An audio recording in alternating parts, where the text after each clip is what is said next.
सभी को नमस्कार। इस वीडियो में वैदिक काल में जो यूपी पीसीएस और अन्य राज्य के पीसीएस में क्वेश्चंस पूछे गए हैं उसको डिस्कस करेंगे। तो पहला क्वेश्चन है, आर्य शब्द इंगित करता है। तो आर्य शब्द जो है श्रेष्ठ वंश को इंगित करता है। डी ऑप्शन सही है। आर्य शब्द प्राचीन भारोपी एवं प्राचीन ईरानी भाषा बोलने वालों के लिए प्रयुक्त शब्द है। वैदिक संस्कृत में आर्य शब्द श्रेष्ठ, शिष्ट अथवा सज्जन तथा नैतिक अर्थ में महाकुल, कुलीन, सभ्य, साधु आदि के लिए प्रयुक्त हुआ है।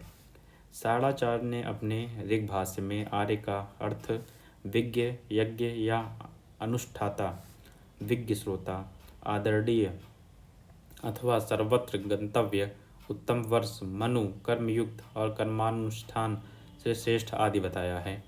अतः आर्य शब्द का शाब्दिक अर्थ श्रेष्ठ या कुलीन होता है। ठीक है, तो आर्य का क्या मतलब होता है? श्रेष्ठ होना या कुलीन वंश से संबंधित होना।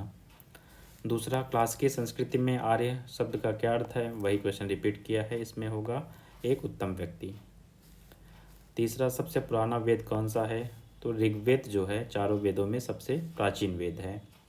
भारतीय साहित्य में 4 वेद हैं, ऋग्वेद, सामवेद, यजुर्वेद तथा अथर्ववेद। इसमें ऋग्वेद सर्वाधिक प्राचीन माना जाता है। त्रयी क्या है? 3 वेद हैं। इसमें कौन कौन सा वेद आता है? ऋग्वेद, सामवेद, यजुर्वेद। इसमें अथर्ववेद नहीं आता है वेद त्रयी में। वर्ण शब्द का सर्वप्रथम उल्लेख ऋग्वेद में मिलता है। ऋग्वेद में वर्ण शब्द रंग के अर्थ में तथा कहीं कहीं व्यवसाय चयन के अर्थ में प्रयुक्त हुआ है। आर्यों को गौरवर्ण तथा दासों को कृष्ण वर्ण कहा गया है। ऋग्वेद के 10वें मंडल के पुरुष सूक्त में सर्वप्रथम शूद्र वर्ण का उल्लेख मिलता है। तो इसमें कौन सा सही हो जाएगा? 5वां का ए, ऋग्वेद में वर्ण शब्द का उल्लेख किया गया है। छठा, वर्ण व्यवस्था से संबंधित पुरुष सूक्त मूलतः पाया जाता है, तो ऋग्वेद में पाया जाता है। अथर्ववेद में किस चीज़ का वर्णन है? तो औषधियों से संबंधित अथर्ववेद है। फिर ऋग्वेद ईश्वर की महिमा का गान किया गया है। यजुर्वेद में बलिदान विधिका के बारे में बात किया गया है। सामवेद संगीत से संबंधित है। तो इसमें कौन सा ऑप्शन सही हो जाएगा? ए ऑप्शन सही हो जाएगा। ठीक है। 8वां क्वेश्चन, ऋग्वेद में स्रोत एवं प्रार्थनाएं हैं। यजुर्वेद में स्रोत एवं कर्मकांड हैं। कर्मकांड के बारे में बात किया गया है। सामवेद वही गान है, संगीत में स्रोत है, गाना है। अथर्ववेद तंत्र मंत्र एवं वशीकरण, जादू टोना के बारे में बात किया गया है। फिर निम्नलिखित 4 वेदों में से किस एक में जादुई माया और वशीकरण का वर्णन है? तो अथर्ववेद में जादू टोना टोटका इन सब के बारे में बात किया गया है। अगला क्वेश्चन है, ऋग्वेद में ऋचाएँ हैं। तो ये गलत क्वेश्चन दिया हुआ है। तो ऋचाएँ हैं 10,552 और जबकि सूक्त जो हैं, अगर सूक्त पूछता तो 1028 हो जाते, 1028। ठीक है। 11वां ऋग्वेद है स्रोतों का संकलन। ठीक। अगला ऋग्वेद ऐतरेय ब्राह्मण है। सामवेद का पंचविश ब्राह्मण है। अथर्ववेद का गोपत ब्राह्मण है। यजुर्वेद का शतपथ ब्राह्मण है। ठीक। तो इसमें कौन सा ऑप्शन सही हो जाएगा? इसमें सी ऑप्शन सही हो जाएगा। ऋग्वेद का जो ब्राह्मण है वो ऐत्रेय है। सामवेद पंचविश है। अथर्ववेद का गोपत है। यजुर्वेद का शतपथ है। तो आप लोग इसको अच्छे से याद कर लीजिएगा। निम्नलिखित में से कौन सा ब्राह्मण ग्रंथ ऋग्वेद से संबंधित है? तो ऐत्रेय ब्राह्मण जो है वो ऋग्वेद से संबंधित है। ब्राह्मण ग्रंथ यज्ञों तथा उनके अनुष्ठान के विधि विधानों के संबंध में जानकारी देते हैं। ऐत्रेय ब्राह्मण तथा कौशिकी ब्राह्मण ऋग्वेद से। ठीक है। ऋग्वेद के कौन कौन से ब्राह्मण हैं? ऐत्रेय ब्राह्मण है, कौशिकी ब्राह्मण है। वहीं पंचविश या तांड्य ब्राह्मण तथा जैमिनीय ब्राह्मण सामवेद के ब्राह्मण हैं। ठीक है। और शतपथ ब्राह्मण यजुर्वेद से संबंधित है और वहीं गोपत ब्राह्मण अथर्ववेद से संबंधित है। अगला क्वेश्चन है, गोपत ब्राह्मण संबंधित है। तो गोपत ब्राह्मण किससे संबंधित है? अथर्ववेद से संबंधित है। निम्नलिखित में से कौन शुक्ल यजुर्वेद की संहिता है? तो वाजसनेयी संहिता जो है शुक्ल यजुर्वेद की संहिता है। शुक्ल यजुर्वेद की संहिता वाजसनेयी संहिता है। शुक्ल यजुर्वेद की 2 शाखाएं हैं, कण्व तथा मध्याह्नि है। ध्यातव्य है कि वाजसनेयी संहिता पूर्णतः पद्य शैली में लिखा गया है, इसमें गद्य का प्रयोग नहीं है। ठीक। अगला क्वेश्चन, ऋग्वेद का कौन सा मंडल पूर्णतः सोम को समर्पित है? तो 9वां मंडल जो है वह सोम को समर्पित है। ऋग्वेद में कुल 10 मंडल हैं, इसके 9वें मंडल के सभी 114 सूक्त सोम को समर्पित है। अगला क्वेश्चन 17वां, ऋग्वेद संहिता का 9वां मंडल पूर्णतः किसको समर्पित है? तो ये रिपीटेड क्वेश्चन है, सोम और इस पेपर नामकृत देवता। अगला क्वेश्चन, यज्ञ संबंधी विधि विधानों का पता चलता है? तो यजुर्वेद से यज्ञ संबंधी विधि विधानों का पता चलता है। अगला क्वेश्चन, निम्नलिखित में से किसका संकलन ऋग्वेद पर आधारित है? तो सामवेद। सामवेद में कुल 1875 ऋचाएँ हैं, जिनमें से सामान्य मत के अनुसार 75, जबकि कुछ विद्वानों के अनुसार 99 को छोड़कर शेष सभी ऋग्वेद में भी उपलब्ध हैं। अतः सामवेद का संकलन ऋग्वेद पर आधारित है। ठीक। 20वां क्वेश्चन, भारत के किस स्थल की खुदाई से लौह धातु के प्रचलन के प्राचीनतम साक्ष्य मिले हैं? अतरंजी खेड़ा से लौह धातु के प्रचलन का साक्ष्य मिला है। अहिछत्र, अतरंजी खेड़ा, आलमगीरपुर, मथुरा, रोपड़, श्रावस्ती, काम्पिल्य आदि स्थलों की खुदाई से लौह युगीन संस्कृति के अवशेष प्राप्त हुए हैं। अतरंजी खेड़ा से लौह धातु मल तथा धातु शोधन में प्रयुक्त होने वाली भट्टियाँ मिली हैं, जिनसे यह संकेत मिलता है कि यहाँ लौह धातु को गलाने का कार्य स्थानीय रूप से होता था। ठीक है, तो कौन सा ऑप्शन सही हो जाएगा? B option, Atranji Khera. 21वां क्वेश्चन, भारतीय उपमहाद्वीप में लोहे का प्रयोग कब शुरू हुआ? तो उपयुक्त में से कोई नहीं ऑप्शन सही है इसमें। भारतीय उपमहाद्वीप में लोहे के प्रयोग के प्रारंभ के विषय में विद्वानों में मतभेद है। कुछ विद्वानों का मत है कि विश्व में सर्वप्रथम हित्ती नामक जाति ने ही लोहे का प्रयोग प्रारंभ किया था और इसके पश्चात ही विश्व के अन्य देशों में इसका प्रचलन हुआ, जबकि थाईलैंड के बनैची नामक पुरा स्थल की खुदाई से ढला हुआ लोहे की प्राप्ति हुई है, जिसकी तिथि 1600 से 1200 ईसा पूर्व के लगभग निर्धारित की गई है। भारत में नूह राजस्थान के दोआब क्षेत्र से लोहा कृष्ण लोहित मृदभांडों के साथ प्राप्त होता है, जिसकी संभावित तिथि 1400 ईसा पूर्व के लगभग है। सर्वप्रथम उत्तर वैदिक काल 1000 से 600 ईसा पूर्व के ग्रंथों में हमें इस धातु के स्पष्ट प्रमाण प्राप्त होते हैं। अथर्ववेद में लोहा का उल्लेख श्याम अयस के रूप में प्राप्त होता है। इसमें लोहे के बने हुए फाल का भी उल्लेख प्राप्त होता है। अतरंजी खेड़ा, जो कि उत्तर प्रदेश में है, के उत्खनन से गेहूं, जौ, चावल के अवशेषों के साथ साथ प्राचीनतम कृषि लौह उपकरण की प्राप्ति हुई है। पुरातत्वविदों ने इसका काल 1000 ईसा पूर्व निर्धारित किया है, जो अधिकांश विद्वानों के द्वारा स्वीकार्य है। तो इसके अनुसार क्या है? 1000 ईसा पूर्व लोहा है, लोहे की उत्पत्ति माना जाता है। 22वां क्वेश्चन, उपनिषद पुस्तकें हैं, जो उपनिषद पुस्तकें हैं वह दर्शन पर आधारित हैं, फिलॉसफी पर आधारित हैं, फिलॉसफिकल बुक हैं। उपनिषद जो है दर्शन पर आधारित पुस्तकें हैं, इन्हें वेदांत भी कहा जाता है। उपनिषदों का मुख्य विषय है दर्शन। रिपीटेड क्वेश्चन, निम्नलिखित में से किस एक वैदिक साहित्य में मोक्ष की चर्चा मिलती है? तो मोक्ष की चर्चा कहाँ पे मिलती है? उपनिषदों में मिलती है। वेदों में मोक्ष शब्द प्रयुक्त नहीं हुआ है, उपनिषदों में प्रथम बार मोक्ष की चर्चा मिलती है। यह शब्द श्वेताश्वर उपनिषद में पहली बार आया है। अगला क्वेश्चन, अध्यात्म के विषय में नचिकेता और यम का संवाद किस उपनिषद में प्राप्त होता है?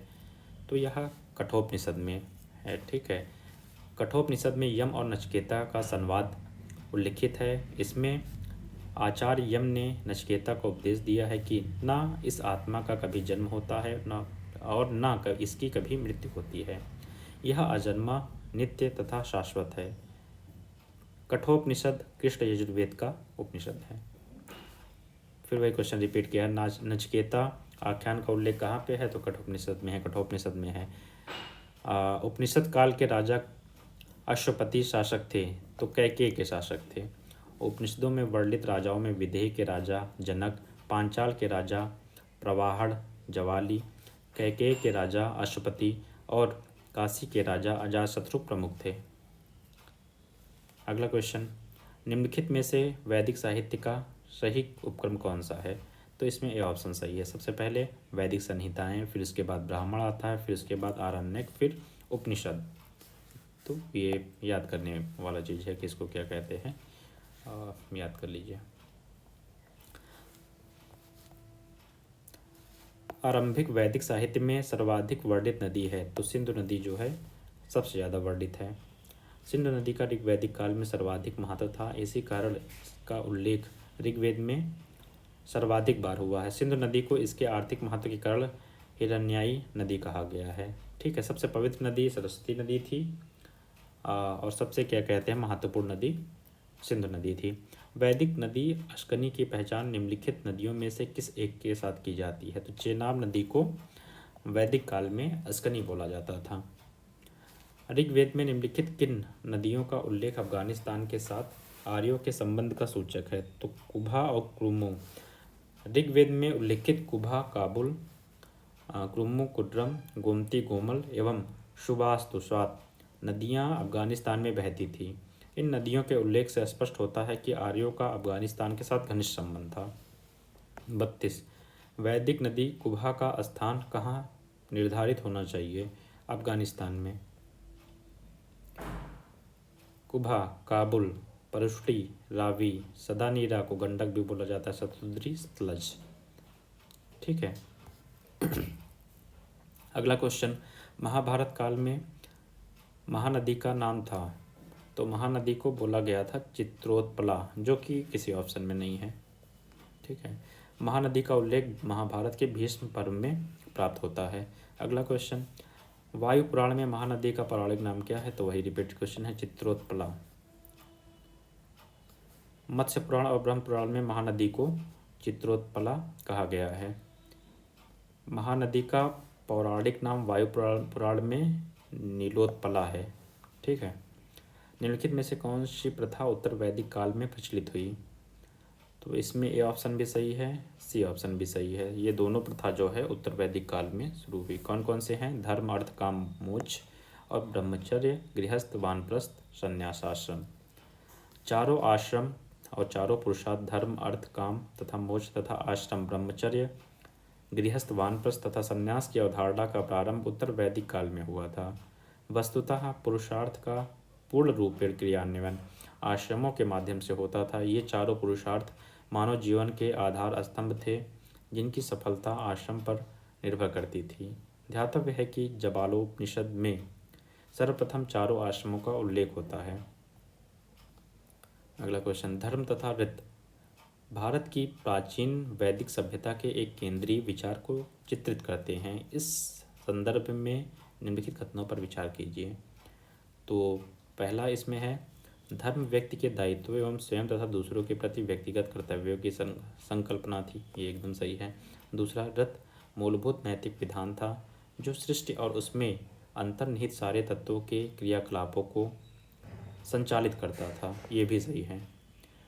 तो प्रश्नगत दोनों कथन भारत की प्राचीन वैदिक सभ्यता के संदर्भ में सही है, अतः सही उत्तर का विकल्प सी होगा। वरुण देवता को वैदिक सभ्यता में नैतिक व्यवस्था का प्रधान माना जाता था, इसी कारण इन्हें ऋतस्य गोपा भी कहा गया है। ठीक है, वरुण देवता को ऋतस्य गोपा कहा गया है। भारतीय संस्कृति के अंतर्गत ऋत का अर्थ है, ऋत का अर्थ है प्राकृतिक नियम। ठीक है, ऋग्वेद में हमें धर्म के अतिरिक्त दूसरा शब्द ऋत मिलता है। सभी देवताओं का संबंध ऋत विश्व की नैतिक एवं भौतिक व्यवस्था से माना गया है। ऋग्वेद में इसका वर्णन है, सृष्टि के आदि में सर्वप्रथम ऋत की उत्पत्ति हुई थी। ऋत के द्वारा विश्व में सुव्यवस्था तथा प्रतिष्ठा स्थापित होती है, यह विश्व की व्यवस्था का नियामक है। अगला क्वेश्चन, निम्नलिखित वैदिक देवताओं में किसे उनका पुरोहित माना जाता है? बृहस्पति को वैदिक देवताओं का पुरोहित माना जाता है। निम्नलिखित में कौन सी वह ब्रह्मवादिनी थी जिसने कुछ वेद मंत्रों की रचना की? तो लोपामुद्रा ने कुछ वेद मंत्रों की रचना की। वैदिक साहित्य में ऐसे कई विदुषी स्त्रियों का उल्लेख मिलता है जिन्होंने वेद मंत्रों की रचना की, जिसमें अपाला, घोषा, विश्ववारा, लोपामुद्रा आदि। लोपामुद्रा अगस्त्यस ऋषि की पत्नी थी। अगला क्वेश्चन, ऋग्वैदिक काल में निष्क शब्द का प्रयोग एक आभूषण के लिए होता था, किंतु परवर्ती काल में उसका प्रयोग इस अर्थ में हुआ, सिक्का। ठीक है, निष्क को परवर्ती काल में सिक्का कहा जाता था, जबकि उसे ऋग्वैदिक काल में आभूषण के लिए प्रयोग किया गया था। निष्क का प्रयोग ऋग्वैदिक काल में। ऋग्वैदिक काल में निष्क किस अंग का आभूषण था? तो ये गला का आभूषण होता था। ऋग्वैदिक काल में निष्क गले में पहने जाने वाला एक प्रकार का हार था, जिसे निष्क ग्रीवा कहा जाता था। साथ ही निष्क वैदिक काल में विनिमय का एक माध्यम भी था। अगला क्वेश्चन, प्राचीन भारत में निशाका जाने जाते थे स्वर्ण आभूषण। प्राचीन भारत में निष्क या निशाका मूल रूप से गले में पहना जाने वाला एक सोने का आभूषण था, जिसे निष्क ग्रीवा कहा जाता था। इसे पुरुषों तथा महिलाओं दोनों द्वारा सामान्यतः पहना जाता था। किसके द्वारा पहना जाता था? पुरुषों और महिलाओं के द्वारा। तो यहाँ पे ऑप्शन बन सकता था कि महिलाओं के द्वारा पहना जाता है, पुरुषों के द्वारा पहना जाता है। तो बहुत से लोग क्या कहते हैं, ये गलत मान लेंगे कि ये पुरुषों के द्वारा नहीं पहना जाता है, सिर्फ महिलाएं इसको पहनती हैं। तो ये दोनों के द्वारा पहना जाता है, पुरुषों और महिलाओं दोनों के द्वारा। बाद में निश्चित वजन तथा मानक को अपनाने के कारण इसका प्रयोग विनिमय के माध्यम के रूप में भी किया जाने लगा। अगला क्वेश्चन, बोगाज कोई महत्वपूर्ण है क्योंकि यहाँ से प्राप्त अभिलेखों में वैदिक देवताओं का नाम उल्लेख मिलता है। ठीक है, तो ये ऑप्शन सही है। एशिया माइनर स्थित बोगाज कोई अभिलेख से 14वीं शताब्दी ईसा पूर्व के अभिलेख में ऋग्वैदिक काल के देवताओं इंद्र, वरुण, मित्र तथा नाशत्य का उल्लेख मिलता है, जिससे ज्ञात होता है कि वैदिक आर्य ईरान से होकर ही भारत आए थे। अगला क्वेश्चन, निम्नलिखित अभिलेखों में से कौन सा ईरान से भारत में आर्यों के आने की सूचना देता है? तो बोगाज कोई अभिलेख, यही रिपीटेड क्वेश्चन है। 14वीं सदी ईसा पूर्व का एक अभिलेख जिसमें वैदिक देवताओं का वर्णन है प्राप्त हुआ, तो बोगाज कोई, वही फिर रिपीट किया है। निम्नलिखित में से किसने आर्यों के आदि देश के बारे में लिखा था? तो बाल गंगाधर तिलक ने आर्यों के आदि देश के बारे में लिखा था। बाल गंगाधर तिलक ने आर्यों के आदि देश के बारे में लिखा था। तिलक ने यह मत व्यक्त किया था कि आर्यों का आदि देश उत्तरी ध्रुव था, किंतु तिलक का यह मत इतिहासकारों में मान्य नहीं है। जिस ग्रंथ में पुरुष मेध का उल्लेख हुआ है वह है, तो पुरुष मेध एक प्रमुख यज्ञ है। यह शुक्ल यजुर्वेद के शतपथ ब्राह्मण तथा कृष्ण यजुर्वेद के तैत्तिरीय ब्राह्मण में वर्णित है। कहाँ पे वर्णित है? शुक्ल यजुर्वेद के शतपथ ब्राह्मण तथा कृष्ण यजुर्वेद के तैत्तिरीय ब्राह्मण में वर्णित है। अतः प्रश्न के दिए गए विकल्पों में तीनों मौजूद होने के कारण कोई उत्तर नहीं दिया जा सकता। यद्यपि अनेक इतिहासकार केवल शतपथ ब्राह्मण की चर्चा करते हैं, समय उसमें पुरुषमेध यज्ञ की चर्चा करते हैं। ठीक है,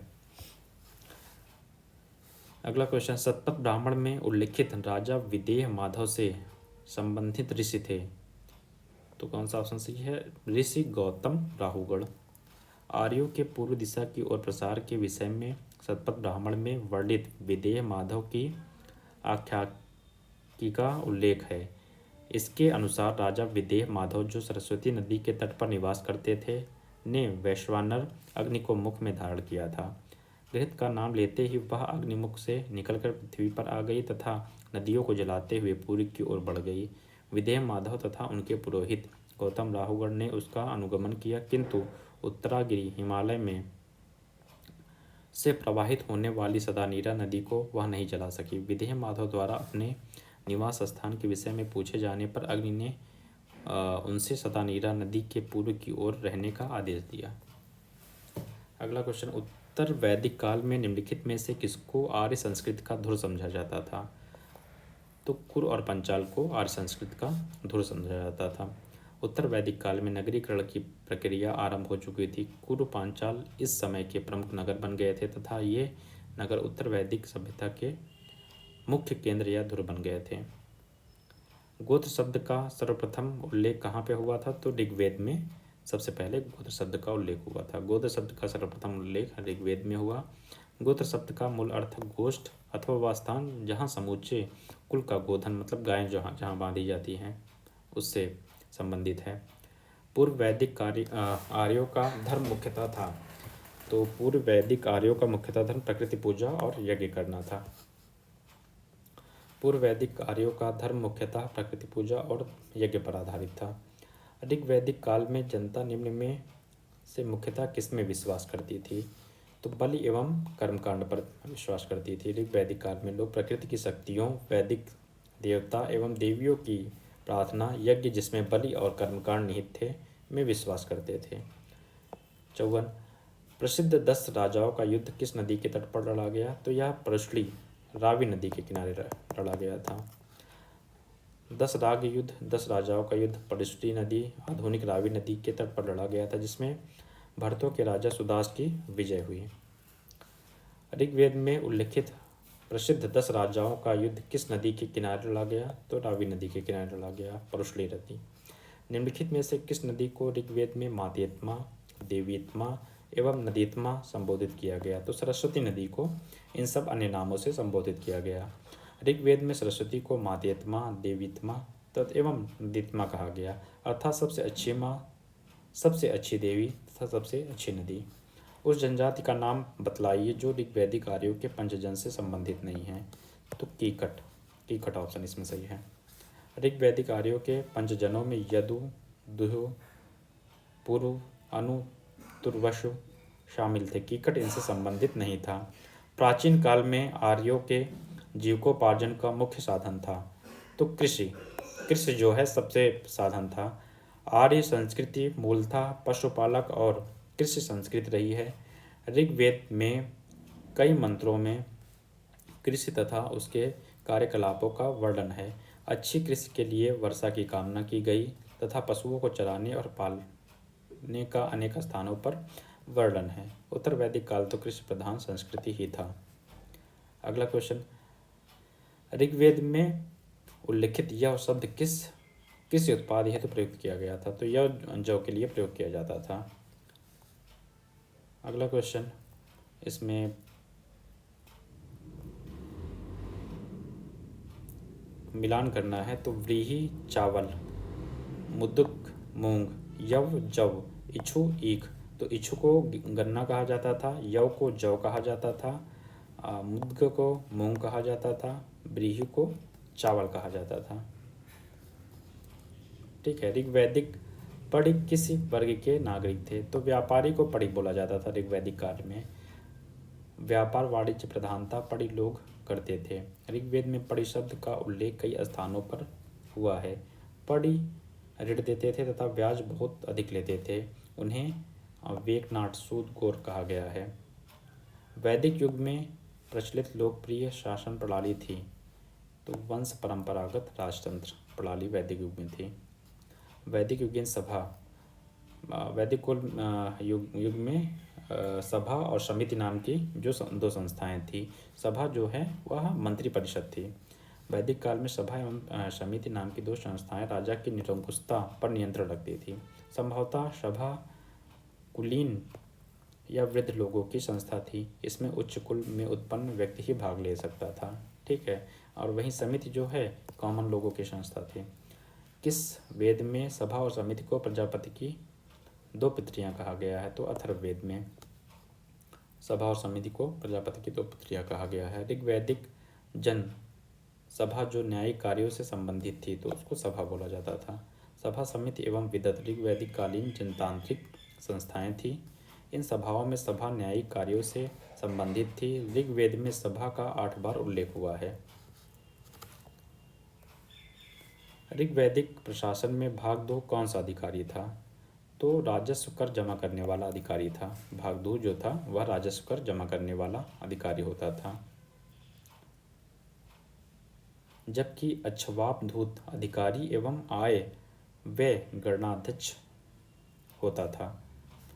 अगला क्वेश्चन, आयुर्वेद अर्थात जीवन का विज्ञान का उल्लेख सर्वप्रथम मिलता है। अथर्ववेद में आयुर्वेद का सर्वप्रथम उल्लेख मिलता है। अथर्ववेद में सामान्य मनुष्यों के विचारों तथा अंधविश्वासों का विवरण मिलता है। इसमें विविध विषयों तथा रोग निवारण, समन्वय, राजभक्ति, विवाह तथा प्रलय गीतों आदि के विवरण सुरक्षित हैं। अगला क्वेश्चन, ऋग्वैदिक धर्म था तो ऋग्वैदिक धर्म जो है बहुदेववादी था।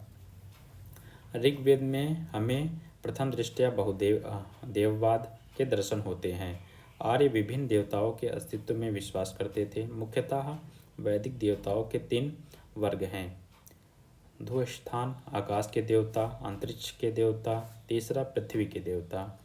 इन देवताओं की स्तुति करते समय वैदिक ऋषि जब जिस देवता की स्तुति करते हैं उसे ही प्रमुख या सर्वश्रेष्ठ देवता कहते हैं। इसे एकैक्यवाद भी कहा जाता है। इसके अलावा ऋग्वेद में एकम सत विप्रा बहुधा वदंती कहकर एकेश्वरवाद का भी समर्थन किया गया है। ऋग्वेद में आर्यों के प्रधान देवता प्राकृतिक शक्तियों के प्रतिनिधि थे जिनका मानवीकरण किया गया था। 69 क्वेश्चन, सर्वाधिक ऋग्वैदिक सूक्त समर्पित हैं, तो इंद्र देवता को सर्वाधिक ऋग्वैदिक सूत्र समर्पित हैं। ऋग्वेद में इंद्र का वर्णन सर्वाधिक प्रतापी देवता के रूप में किया गया है, जिसमें 250 सूक्त उन्हें समर्पित किया गया है। यह ऋग्वैदिक काल में सर्वाधिक लोकप्रिय देवता थे। इंद्र को आर्यों का युद्ध नेता, वर्षा का देवता माना गया है। ऋग्वेद में उसके बाद अग्नि को 200 सूक्त समर्पित हैं। अगला क्वेश्चन, निम्नलिखित में से किसे ऋग्वेद में युद्ध देवता समझा जाता है, तो इंद्र को युद्ध देवता समझा जाता है। ऋग्वेद में सर्वाधिक संख्या में मंत्र संबंधित हैं। ऋग्वेद में सर्वाधिक जो है अग्नि से संबंधित हैं, ये दूसरे स्थान पे हैं। ऋग्वेद के सर्वाधिक मंत्र किस देवता से संबंधित हैं, तो इंद्र से संबंधित थे। वैदिक देवता इंद्र के विषय में निम्नलिखित कथनों पर विचार कीजिए तथा नीचे दिए गए कूट से सही उत्तर चुनिए। पहला है, झंझावत के देवता थे। जो इंद्र हैं, झंझावत मतलब बारिश के देवता थे, पापियों को दंड देते थे, ये गलत है। नैतिक व्यवस्था के संरक्षक थे, ये भी गलत है। वर्षा के देवता थे, तो ये दोनों सही हैं, ठीक है।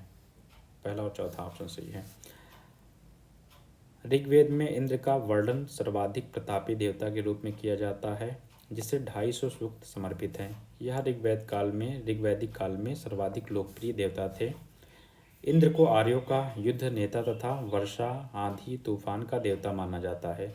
इंद्र को वृत्तासुर नामक राक्षस का वध करने वाला, पुरभित किले को भेदने वाला, सोमापा सोम का अत्यधिक पान करने वाला, सत्कृति 100 शक्तियों का स्वामी आदि नामों से जाना जाता है। नैतिक व्यवस्था का संरक्षक वरुण को कहा गया है। इसके अतिरिक्त कुछ मंत्रों में पापियों को दंड देने के लिए इंद्र और सोम से प्रार्थना की गई है। इससे स्पष्ट होता है कि इंद्र पापियों को दंड भी देते थे। प्रश्न विकल्प में कथन 1, 2, 4 न होने के कारण विकल्प 1 और 4 ज़्यादा उपयुक्त उत्तर है, ठीक है। अगर 1, 2, 4 होता तो वो सही हो जाता। अगला क्वेश्चन, निम्नलिखित में से पूर्व वैदिक आर्यों का सर्वाधिक लोकप्रिय देवता इंद्र हैं। वैदिक देवमंडल में निम्न में से कौन सा देवता युद्ध का देवता, तो इंद्र को माना जाता है। ऋग्वैदिक आर्यों के सबसे महत्वपूर्ण एवं प्रतापी देवता इंद्र थे। इन्हें ऋग्वेद में विभिन्न नामों से पुकारा गया है।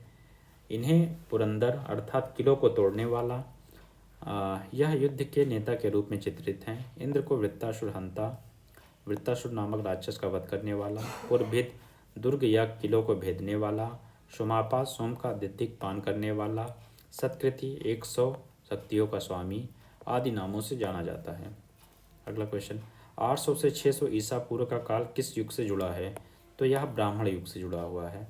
800 से 600 ईसा पूर्व का काल ब्राह्मण ग्रंथों के प्रलयन से जुड़ा हुआ है। प्रायः 7वीं या 6ठी शताब्दी के ईसा पूर्व से लेकर 3री शताब्दी ईसा पूर्व तक का समय सूत्रकाल कहा जाता है। अगला क्वेश्चन है, गायत्री मंत्र किस पुस्तक में मिलती है, तो गायत्री मंत्र का जो उल्लेख है वह ऋग्वेद में है। गायत्री मंत्र ऋग्वेद में उल्लिखित है। इसके रचनाकार विश्वामित्र हैं। यह सवित्र सूर्य देवता को समर्पित है। यह मंत्र ऋग्वेद के 3य मंडल में वर्णित है। अगला क्वेश्चन, गायत्री मंत्र के नाम से प्रसिद्ध मंत्र सर्वप्रथम किस ग्रंथ में मिलता है, रिपीटेड क्वेश्चन, ऋग्वेद। गायत्री मंत्र की रचना किसने किया था, तो विश्वामित्र जी ने किया था। अगला क्वेश्चन, सर्ग, प्रतिसर्ग, वंश, मनवंतर और वंशानुचरित संकेत हैं, तो यह पुराणों के संकेत हैं। पुराणों में 5 प्रकार के विषयों का वर्णन सिद्धांत इस प्रकार है: सर्ग, प्रतिसर्ग, वंश, मनवंतर तथा वंशानुचरित। सर्ग बीज या आदि सृष्टि का पुराण है। प्रतिसर्ग प्रलय के बाद की पुनर्सृष्टि को कहते हैं। वंश में देवताओं या ऋषियों के वंश वृक्षों का वर्णन है।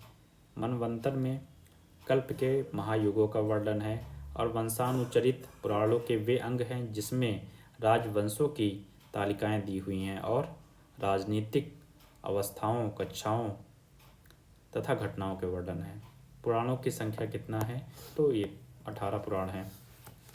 पुराणों की संख्या 18 है। इनकी रचना लोमहर्ष ऋषि तथा उनके पुत्र उग्रश्रवा द्वारा किया गया था।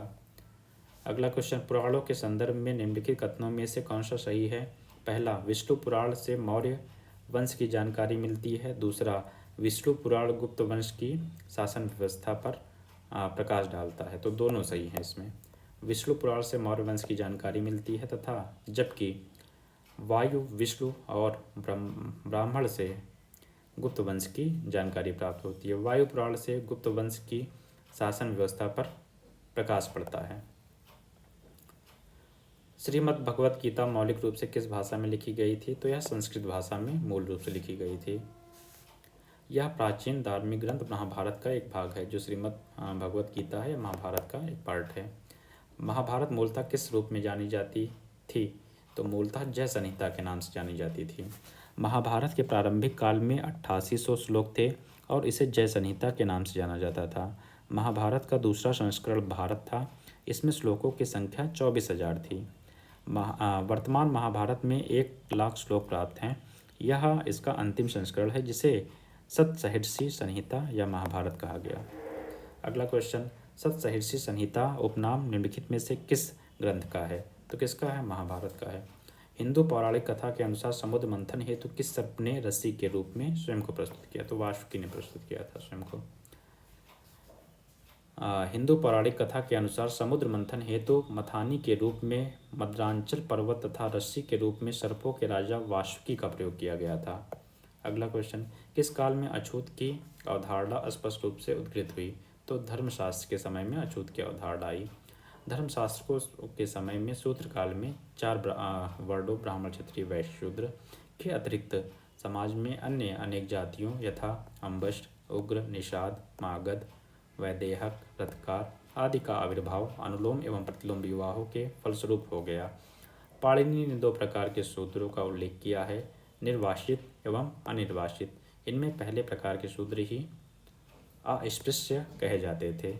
अगला क्वेश्चन, सत्यमेव जयते शब्द किस उपनिषद से लाए गए हैं? तो यह मुंडकोपनिषद से लाया गया है। सत्यमेव जयते शब्द मुंडकोपनिषद से लिया गया है जिसका अर्थ है सत्य की ही विजय होती है। यह भारत के राज चिन्ह पर भी अंकित है। अगला क्वेश्चन, सत्यमेव जयते वही रिपीटेड है मुंडकोपनिषद। सत्यमेव जयते वही क्वेश्चन मुंडकोपनिषद।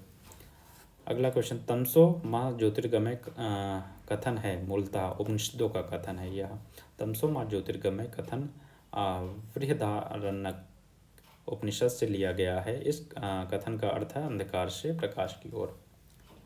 किस उपनिषद का शाब्दिक अर्थ सफ़ेद घोड़ा है? तो इसमें कोई ऑप्शन नहीं सही है। तो श्वेताश्वर उपनिषद का अर्थ सफ़ेद घोड़ों द्वारा खींचा गया है। सत्यकाम जाबाल की कथा जो अनब्याही माँ होने के लांछन को चुनौती देती है उल्लिखित है। तो यह छंदोग्य उपनिषद में उल्लिखित है। सत्यकाम जाबाल महिष गौतम के शिष्य थे जिनकी माता का नाम जबाला था। सत्यकाम जाबाल की कथा जो अनब्याही माँ होने के लांछन को चुनौती देते हैं, इनकी कथा छंदोग्य उपनिषद में उल्लिखित है। अगला क्वेश्चन, ऋग्वेद की मूल लिपि थी। तो ऋग्वेद की मूल लिपि जो है वह ब्राह्मी थी। ऋग्वेद की मूल लिपि ब्राह्मी थी। ऋग्वेद में कुल 10 मंडल हैं तथा 1028 सूक्त हैं। ऋग्वेद के पुरोहित का नाम होता है। वैदिक कर्मकांड में होता का संबंध ऋग्वेद से है। अवेस्ता और ऋग्वेद में समानता है। अवेस्ता किस क्षेत्र से संबंधित है? तो अवेस्ता जो है वह ईरान से संबंधित है। अवेस्ता और ऋग्वेद दोनों में कुछ भाषिक समानता है। अवेस्ता ईरान के क्षेत्र से संबंधित है जबकि ऋग्वेद का संबंध आर्यों से है। वैदिक काल में किस जानवर को अघन्या माना गया? तो अघन्या गाय को माना गया था। वैदिक काल में गाय को अघन्या माना गया था। गाय की हत्या अथवा उसे घायल करने वाले व्यक्ति को मृत्युदंड का सजा या देश निकाला की व्यवस्था वेदों में की गई थी। ऋग्वेद में अघन्या का प्रयोग गाय के लिए किया गया था। अघन्या गाय के लिए प्रयोग किया गया था। अगला क्वेश्चन, ऋग्वैदिक कालीन आर्यों और सिंधु घाटी के लोगों की संस्कृति के बीच अंतर के संबंध में निम्नलिखित कथनों में से कौन सा से सही है? पहला, ऋग्वैदिक कालीन आर्य कवच और सिर अस्त्राल हेलमेट का प्रयोग करते थे, जबकि सिंधु घाटी सभ्यता के लोगों में इनके प्रयोग का कोई साक्ष्य नहीं मिलता है। दूसरा, ऋग्वैदिक कालीन आर्यों को स्वर्ण, चांदी, ताम्र का ज्ञान था, जबकि सिंधु घाटी के लोगों को केवल ताम्र और लौह का ज्ञान था। तो लौह का ज्ञान नहीं था, इसका ये ऑप्शन गलत हो गया और पहला तो सही होना चाहिए। तो पहला सही है। तीसरा क्या है इसमें, ऋग्वैदिक कालीन आर्यों ने घोड़े को पालतू बना लिया, जबकि इस बात का कोई साक्ष्य नहीं है कि सिंधु घाटी सभ्यता के लोग इस विषय से प्रचलित थे। सिंधु घाटी सभ्यता में कई जगह से घोड़े का साक्ष्य मिला है। ठीक है।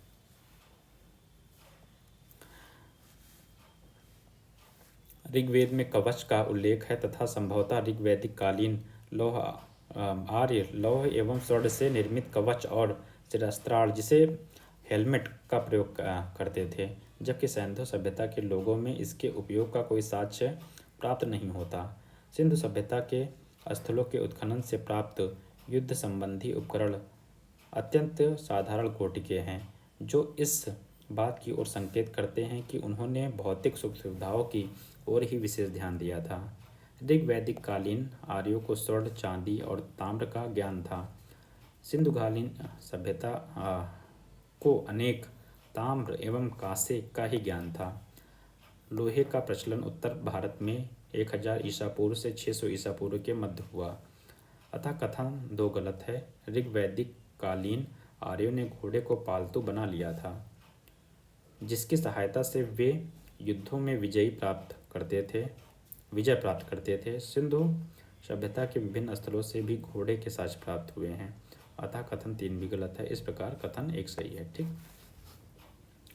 अगला क्वेश्चन, ऋग्वैदिक काल के प्रारंभ में निम्न में से किसे महत्वपूर्ण मूल्यवान संपत्ति समझा जाता था? तो गाय को मूल्यवान संपत्ति समझा जाता था। सिंधु घाटी सभ्यता जो थी वह नगरीय सभ्यता थी। उत्तर वैदिक जो समाज था वह कृषक समाज था। ऋग्वैदिक कालीन समाज चारागाह समाज था। मध्यकाल जो है वह जमींदारी व्यवस्था वहाँ पर पाई जाती थी। अगला क्वेश्चन, प्राचीन भारतीय समाज के प्रसंग में निम्नलिखित शब्दों में से कौन सा शब्द शेष 3 के वर्ग का नहीं है? कुल, वंश, गोत्र एक से संबंधित हैं, जबकि कोश जो है इससे इन तीनों से संबंधित नहीं है। प्राचीन भारतीय समाज के संदर्भ में कुल, वंश तथा गोत्र परिवार से संबंधित हैं, जबकि कोश परिवार से संबंधित न होकर भंडार से संबंधित है। अगला क्वेश्चन, संस्कारों की कुल संख्या है। तो संस्कार कितने हैं? 16 संस्कार हैं। जीविकोपार्जन हेतु वेद वेदांग पढ़ाने वाले अध्यापक क्या कहलाते थे? तो उपाध्याय कहलाते थे। तो वैदिक काल से संबंधित सभी क्वेश्चन इस वीडियो में बता दिए गए हैं। Thank you.